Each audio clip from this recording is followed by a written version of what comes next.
Bismillahirrahmanirrahim. Assalamualaikum warahmatullahi wabarakatuh.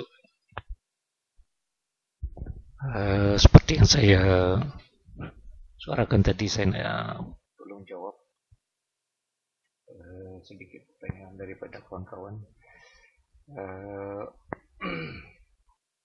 Sebelumnya minta maaf, saya mohon maaf agak sedikit kesibukan. Saya rasa pun sahabat saya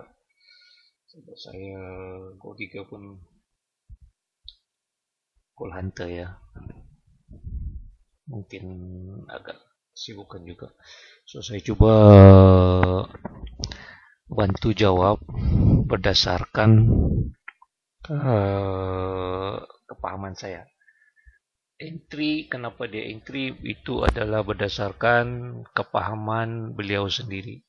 Tetapi saya dapat jangkakan entry adalah berdasarkan basic Ichimoku. Of course, tentunya ada lagi faktor-faktor lain yang membuat beliau yakin. Okey, keyakinan itu adalah tertakluk kepahaman masing-masing. Bukan saya, bukan goal hunter, mungkin kawan-kawan yang lain mempunyai kepahaman, keyakinan yang tersendiri. Okey, berdasarkan teknik-teknik yang korang paham sendiri. Okey, jangan terlalu terikat, tergantung, terhad kebolehan kita dengan hanya menggunakan satu-satu teknik. Okey, kalau kita sudah hanya belajar kepada Ichimoku, jangan terlalu taksub, hanya bergantung sepenuhnya kepada Ichimoku. So, itu sebab saya selalu pesan kepada kawan-kawan, walaupun even budak-budak Tai Chi, jangan terlalu bergantung kepada sepenuhnya kepada Ichimoku. Ichimoku hanyalah sebagai satu filter kepada untuk mendapat keyakinan, kepahaman diri kita. Contoh, kalau kita ada mempunyai teknik yang lain, kita ambil mudah lah. Kita ambil contoh apa ya tekniknya, BBME. Okay, so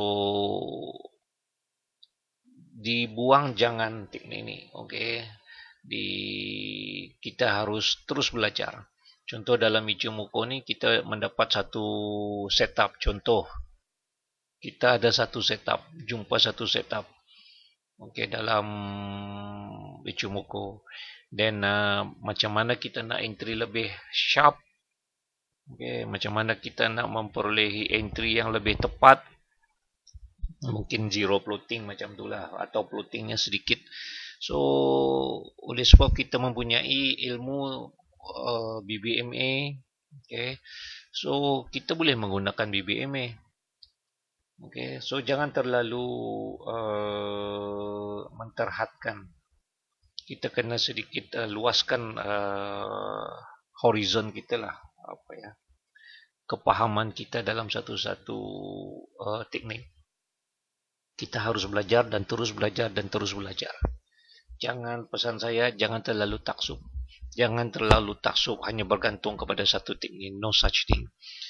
Sebab tu kita harus belajar ilmu candle. Okay, kena belajar Fibo, kena belajar moving average dia.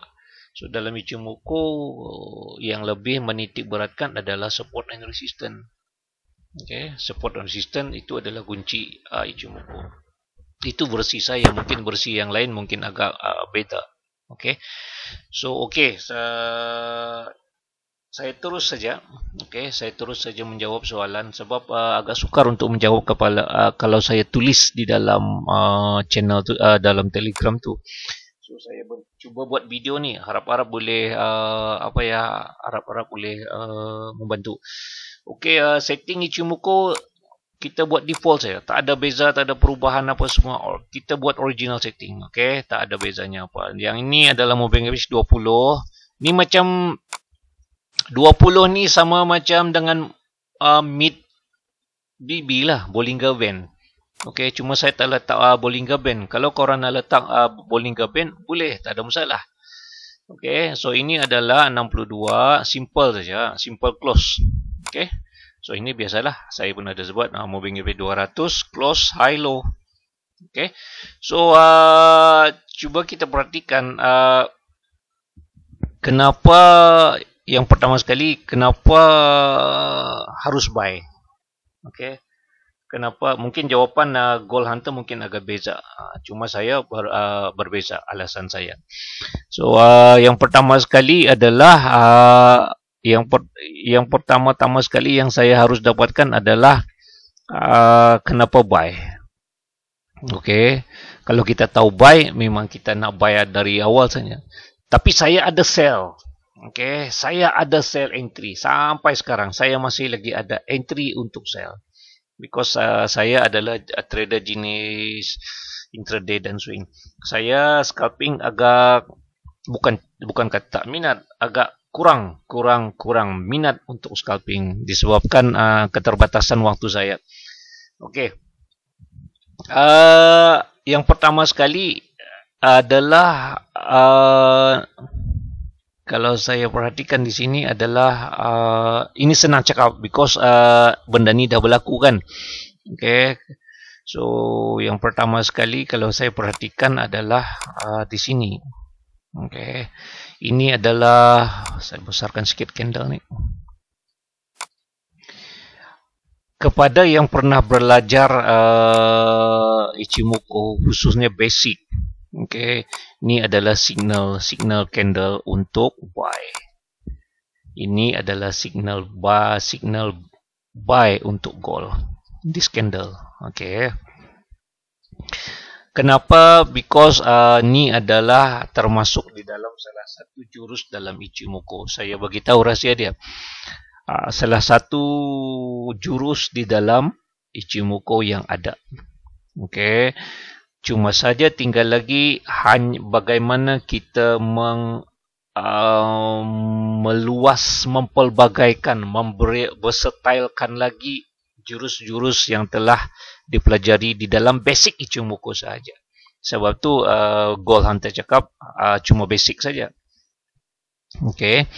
Now saya bagi tahu. So candle ni dekat candle mana yang dia nak buy? Kalau saya yang jawab candle ni. Okay, candle ni. Kenapa candle ni? Because of ini adalah salah satu jurus Ichimoku yang ada. Okay, dalam jurus Ichimoku ada 3 saja. So ini adalah salah satu jurus yang ada. Okay, so ini sudah berlaku.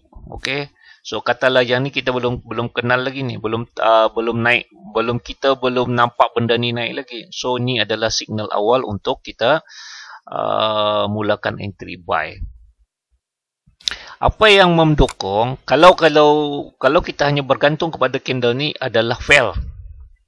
Jangan, sebab tu saya jangan terlalu bergantung hanya kepada jurus satu ni. Ada faktor-faktor yang lain. Salah satu daripadanya mungkin kita belajar daripada candle pattern, chart pattern ke apa, double bottom. Kan tengok sini double bottom. Okay. Kalau kita tukar yang ni pun double bottom. Okay, double bottom. Then, okay, selepas tu kita boleh nampak candle ni dah breakout. Tengok saya kotakkan. Okay. Perhatikan yang ni.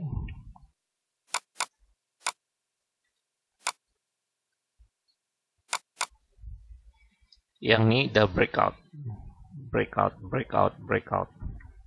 Okay.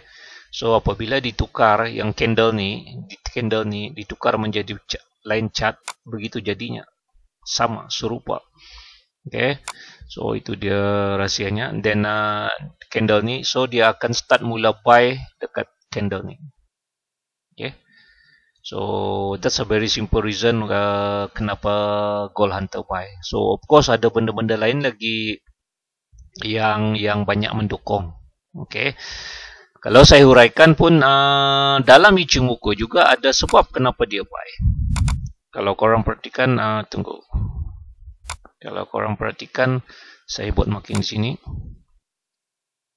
Candle ni. Okay, contoh dia buy di situ. Contoh. So, scalp Ichi ada time frame 15 minit. Okay, scalp Ichi, mana dia? Kita tengok, perhatikan. Candle berada di atas Kumo. Okay. Kalau kita perhatikan, mungkin dia buy dekat sini lah. Okay, so di sini. Candle di atas Kumo, handle di atas Kumo, sinilah. Okay, so sekarang ni kita buat marking lagi. So, okay, ke atas sini. Saya buat biasa sikit. Situ. So mungkin dia buy sini kah, sini kah. But the point is, price dia ada buy the atas Kumo. M15, M30 kita cek adakah candle di atas Kumo ke tidak, di atas Kumo. H1 atas Kumo ke tidak, okay, di dalam Kumo. Okay, so bermakna price tu hanya tinggal kita punya discretion power lah, apa namanya, keputusan mutlak kita untuk membuat sama ada kita nak buy ke tidak. Okay, sebab H4 sudah ada signal untuk buy. Ada signal untuk buy. So, ni H4. H1 belum ada atas Kumo. So, mana satu yang lebih kuat? H1 ke H4? So, H4. So, bermakna M15 atas Kumo, M30 atas Kumo. So, bermakna we should buy lah. Okay, so saya tak heran kalau dia buy. Okay, so itulah penjelasan saya. So, ada, kalau saya rumuskan, okay, sebelum tu saya tambah lagi lah.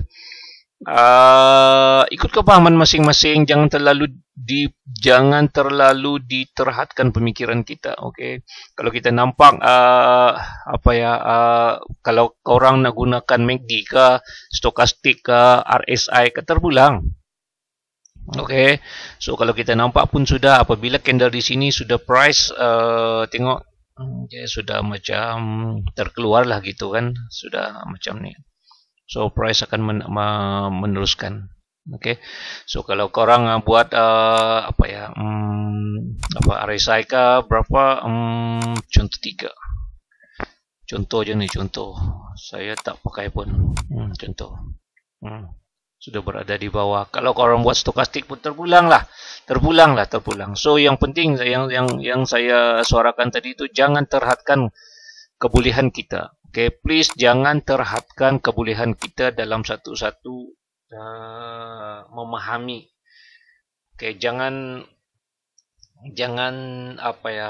perluaskan lagi kepahaman kita dalam memahami teknik Ichimoku. Seperti saya bukan berguru dari mana-mana Ichimoku. Saya hanya mengkaji dan saya mendapat kepahaman diri saya sendiri. So, kalau korang dapat lebih meluaskan kepahaman tu, itu adalah kepahaman diri anda sendiri. So, okay, let me kesimpulannya sebelum saya akhiri. Selain mengapa dia Gold Hunter buy, because of adanya satu jurus setup di sini. Okay, tengok di sini, this candle. Ini adalah punca candle beliau. Mengapa beliau buy? Because of candle ni. Kenapa? Because of adanya double top. Jangan bergantung kepada satu teknik ini saja. Okay, mesti ada elemen-elemen atau supporter-supporter yang lain tu substantiate untuk mendukung lagi alasan-alasan mengapa kita buy, biar agar kita lebih yakin. Okay, so that's why kalau korang nampak Gold Hunter, kalau dia layer, Masya Allah, malah nak cakap lah. So double bottom di situ, so di sini. Okay, so korang boleh gunakan teknik scalp Ichi untuk dalam memulakan entry lagi untuk lebih yakin. Okay, so kita revert M15, tunggu price atas Kumo. Okay, di situ terus kalau kita buy dekat sini pun boleh. Ini senang cakap lah, sudah naik kan, sudah berlaku, senang cakap. So sekarang ni kalau kita nak nantikan tu, tunggu the price pullback dululah, pullback. Kita buy sini, dan 15 kalau situasi buy scalp Ichi, price kena berada di atas Kumo ni Kumo. So M30 situasi yang sama, price atas Kumo, it's a good buy. So kalau sudah H1, cuma H1 masih berada di dalam Kumo. Okay, so tetapi H4 ada jurus ni yang satu ni. Okay, so itu beruntung kepada orang yang sudah pernah belajar basic Ichimoku, ada signal di situ macam mana memahami. So itu saja yang dapat saya sampaikan. Mudah-mudahan mendapat memberikan kepahaman untuk korang, bukan untuk diikut apa yang saya cakapkan, cuma untuk pencerahan agar minda kita lebih terbuka, lebih meluas untuk memahami Ichimoku ni mengikut citra rasa kita sendiri. Sebab tu kalau korang perhatikan hashtag saya sesedap rasa, sebab itu adalah Ichimoku tu berdasarkan apa yang saya rasa. Kalau saya ikut mati-mati dekat buku pun saya takkan ke mana. So saya terpaksa mencari, menggali kepahaman diri saya sendiri. So I hope korang pun tak jauh bezanya. Korang pun akan membuat yang begitu. Jangan terhadkan, jangan limitkan kebolehan korang. Terus belajar, terus mengkaji, terus berkaji. Don't give up. Okay, so all the best. Mudah-mudahan apa yang saya sampaikan memperolehi kepahaman, pencerahan, dan akhirnya saya doakan kepada semua ahli mudah-mudahan diberi kemudahan dalam memberi kepahaman. Akhirnya korang berjaya hingga mencapai financial freedom, dan dari situ kita akan lebih mendekatkan diri kita kepada pengabdian kita kepada Allah Subhanahu Wa Taala. Assalamualaikum warahmatullahi wabarakatuh.